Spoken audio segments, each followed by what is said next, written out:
Sebuah karya puisi dari Kiai Haji Mustafa Bisri, penulis favorit saya. Hanin. Mestinya malam ini bisa sangat istimewa, seperti dalam mimpi-mimpiku selama ini. Kekasih, jemputlah aku. Kekasih, sambutlah aku. Aku akan mengatakan kata-kata kerinduanku dengan kata-kata biasa, dan kau cukup tersenyum memahami deritaku. Lalu kuletakkan kepalaku yang penat di hariwaanmu yang hangat. Kekasih, tetaplah di sisiku. Kekasih, tataplah mataku. Tapi seperti biasa, dari sekian banyak yang ingin kukatakan tak terkatakan, sekian banyak dari yang mau kuadukan diambil alih oleh air mataku. Kekasih, dengarlah dadaku. Kekasih, bacalah air mataku. Malam ini belum juga seperti mimpi-mimpiku selama ini. Malam ini lagi-lagi kau biarkan sepi mewakilimu. Kiai Haji Mustafa Bisri, 6 Maret 2017. Tepuk tangan dong untuk saya. Bismillah. Baik, terima kasih atas kesempatannya. Harap bagi para pendengar, semoga merasa jauh lebih baik setelah mendengar puisi yang bisa dibacakan. Sekedar informasi, perkenalkan, nama saya Fisya. Saya akan membacakan hasil puisi buatan saya sendiri.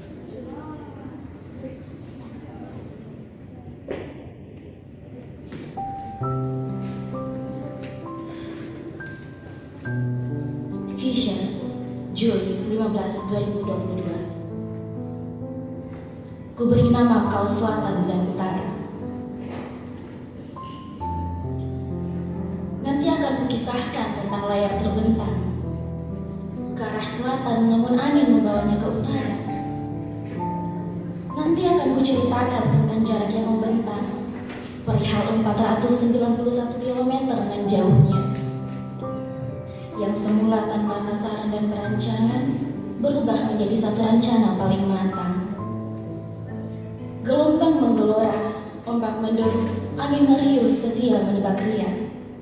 Temuilah kita dalam gelombang, temuilah kita dalam deburan ombak yang kekal dalam gelombangnya. Kata tiap insan yang pernah merasa, laut hanya memisahkan daratan bukan jiwa. Kau seperti bukti bahwa cinta tak hanya sekedar luka dan kecewa. Harap kiranya engkau dermaga di utara menjadi pelabuhan untuk terakhir kali kusinggahi karena kenyamanannya. Denganmu tanpa ragu, tanpa pula mengulur waktu. Sebab denganmu, aku tidak ingin hanya sekedar tak semu. Terima kasih untuk cintamu yang tanpa ampun. Juli 26, 2020. Dalam karyanya, Sampai Jumpa, Sampai Lupa. Hujan reda sementara rindu tidak. Tamu datang sementara kamu tidak. Pesan dibalas sementara perasaan tidak. Kiranya kau seperti Ramadan. Setelah pergi, aku masih bertanya-tanya apakah satu saat kau masih dapat kujumpai. Untukmu yang tercinta jauh di sana, jauh dipandang, jauh dipandang. Sampai jumpa, sampai lupa.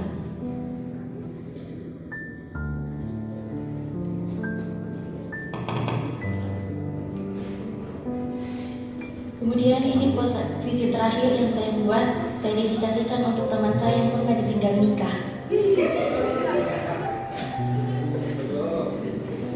Bukan saya, teman saya. Februari 14, 2021, dalam karyanya Melepaskan. Gadis cantik yang memiliki lusung di kedua pipinya, serta mata hitam legam sekelam malam. Bersamanya adalah sukacita, dan memperisterinya adalah surga. Angan indah yang selalu menghiasi kepalaku ketika membayangkan gadisku akan menjadi wanitaku, milikku satu-satunya. Dekorasi dengan nuansa putih menyambutku. Aku melihat dengan jelas bagaimana cantiknya dia dibalut dengan kebaya putih. Turun menuruni tangga. Mata kami bertemu. Dia menangis sampai terseduh. Dia digiring berjalan ke arahku dan melewatiku. Dia duduk dengan anggun di hadapanku. Setiap detiknya, aku saksikan dengan hikmat ketika gadisku mencium tangan dan dikecup keningnya oleh laki-laki yang bukan aku. Aku terharu, bangga pada diriku yang bisa melepaskan kamu yang bukan takdirku. Terima kasih. 18 April 2024. Di hujan Kamis, di kendaraan yang melaju basah menerpah riuh malam itu, ada seorang perempuan kusut sekali kepalanya, meski menuntaskan skripsi atau menenangkan rasa sepi. Perempuan itu tidak tahu menahu arah sama sekali, mencoba mengikuti arah yang sama sekali membawanya ke tempat penuh kenangan tak tertapi sudah. Ia turun dan memasuki kedai kopi. Waktu berhenti antara 2 sampai 3 detik. Matanya menerobos masuk hingga sekujur tubuhnya menggigil. Perempuan itu sudah memilih secepatnya untuk segera pergi dari hadapannya atau berlama-lama berdiri di sana. Kopi hangat belusukan adalah yang paling direkomendasikan sekaligus salah satu wujud kesetiaan untuk tidak lagi menikmati dunia dan seisinya. Perempuan itu seperti menemukan langit tenang. Di hujan Kamis yang gelap, ia pun duduk di antara mata dan suara yang menariknya ke dalam pikiran. Berhari-hari, perempuan itu jadi gila sebab tak tahu dirinya disihir apa. Hanya saja, kemungkinan paling kecil kewarasannya memudar seiring kekaguman menyeruak. Kemungkinan juga nasib buruk menimpanya sewaktu-waktu, seperti debu berterbangan cukup banyak melintang di antara satu bintang terang dan perlu upaya menyibaknya jauh-jauh. Agar tidak buta, agar tidak redup, agar bisa melampaui semesta raya, agar waktu segera menyudahinya, perempuan itu pulang sambil lalu memikirkan hidupnya dipaksa kehilangan. Sekali lagi, antara kopi, belusukan, dan dirinya, keduanya harus perempuan itu habiskan. Terima kasih.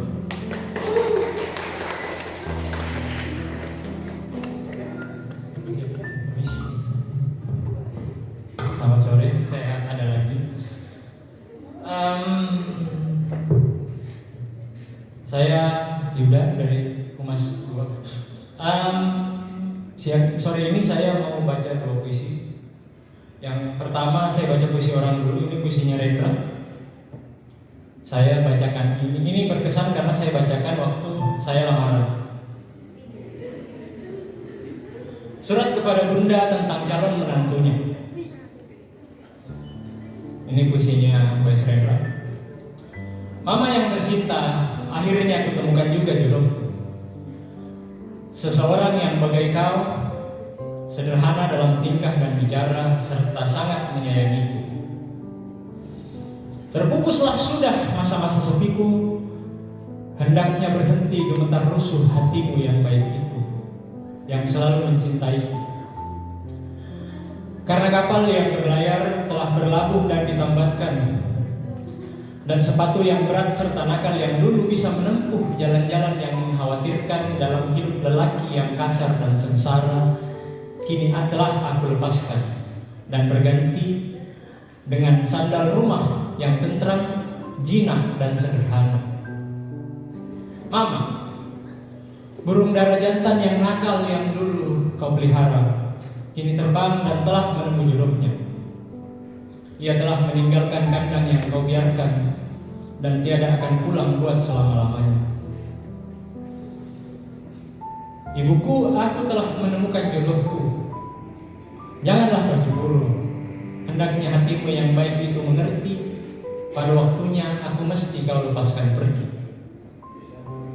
Begitu kata Allah, begini kau mengerti. Bagai dulu bundamu melepas kau kawin dengan ayahku, dan bagai bunda ayahku melepaskannya untuk mengawinimu.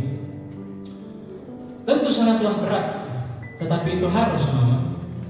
Dan akhirnya tak akan begitu berat apabila telah dimengerti, apabila sudah disadari.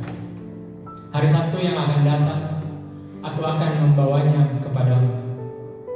Ciumlah kedua pipinya, berilah tanda salib di dahinya, dan panggillah ia dengan keras, anakku. Bila malam telah datang, kisahkan padanya riwayat para leluhur kita yang ternama dan perkasa, dan biarkan ia nanti tidur di sampingmu. Ia pun anakmu. Sekali waktu nanti, ia akan melahirkan cucu-cucumu. Mereka akan sehat-sehat dan kepada mereka, ibunya akan bercerita riwayat yang baik tentang nenek mereka, bunda bapak mereka. Ciuman abadi dari anak lelakimu yang jauh. Itu yang pertama. Yang kedua, puisi saya sendiri. Ini saya buat waktu saya diminta membacakan puisi di Antologi Manusia di Rumah tahun lalu, 28 Oktober 2023. Ini tentang teman-teman Gen Z. Saya kebetulan sudah tua. Dan ini keluhan saya tentang teman-teman generasi Z. 5 tahun lagi. Kepada yang terhormat si objek paling penderita, perkenalkan aku yang pernah jadi dirimu. Tidak membencimu, hanya sering heran dengan tingkah lakumu. Tiap hari ku stalking media sosialmu yang terikat pada tren semu. Selfie tanpa henti, foto-foto diri, video-video senja. Sangat bangga terlibat skena dalam dunia penuh filter dan efek khusus.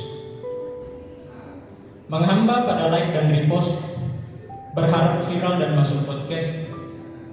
Entah yang doornya di close atau entah yang kamu kelas. Jangan lupa foto buku dan gambar latte art, biar di medsos sedikit terlihat smart. Apa kabar sobat positive vibesku yang postingannya melulu mental health issue? 5 tahun lagi genap 100 tahun kalian disumpahi. Belum terbebas dari diri, masih bersualayan dengan filosofi, sambil mengutip kalimat motivasi dari Henry Manampiri. Berharap terlihat deep, walau seringnya hanya di skip. Memang benar kata Aslan, manusia hidup hanya untuk mencari sebuah kata, bukan pahala, melainkan citra. Validasi jadi berhala. Kepada yang tersayang, sahabatku dalam layar berbayang. Jangan lupa klik tanda pesawat, jodohmu ada di nomor 4. Kata orang di Silicon Valley, sudah waktunya mengakrabkan diri dengan teknologi, karena semuanya sudah bisa dikerjakan dengan AI. Tapi mau jadi apa negeri ini jika skripsi diselesaikan dengan ChatGPT? Kepada pemuda yang keluhannya bagai doa tak putus-putus, adakah 100? Jelang 100 tahun Sumpah Pemuda, kita belum memberi apa-apa. Terima kasih.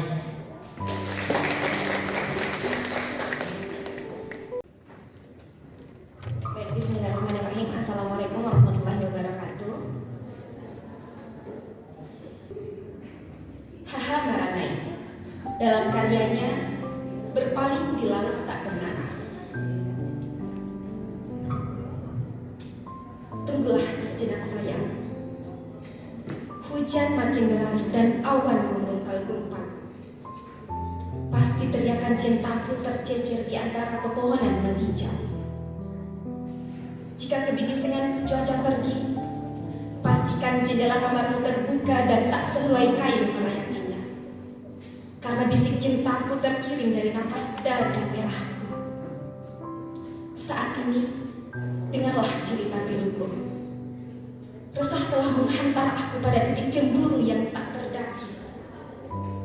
Meski doa dan semangat menyayat air mataku, pucuk lelahku terkapar di ujung malam, dan kau menyelinap di balik mimpiku mengejar lelaki yang tak ku kenal. Dengan mata yang sedikit liar, wajahmu menguratkan gelisah. Entah di mana pengkhianatanmu akan berakhir. Aku tersentak sadar ketika bibirmu mengucap kata, aku lolos dari tikaman cinta yang mencintai. Dengarlah, belati hatiku tak habis kikis mengasah parasmu. Kau tak hilang walau sejenak wajahku berpaling di laut tak bernama. Mestikah jantungmu dan jantungku kusulan jadi satu, dan sunyi kujahit di atas tumpahan air mata. Dengarlah, aku terperangkap dalam ruas atas nama Tuhan dan cinta. Sementara kedustaan dan kepura-puraan adalah mayat mengapung tanpa nama. Mestikah ku teriakan gelombang cintaku yang makin membuih? Adalah cinta yang terucap di malam dan di siang hari. Begitu rinding segala kusukma andai tubuhmu dan tubuhku merapat di puncak kerinduan yang tak terlerai. Tak ada nama yang melindak di bibirku selain namamu. Meski ragamu terhempas di selatan dan ragaku terhempas di utara, cinta adalah kekuatan maha sempurna untuk merobohkan tembok pemisah. Yogyakarta Kendari tahun 2008. Terima kasih. Wassalamualaikum warahmatullahi wabarakatuh.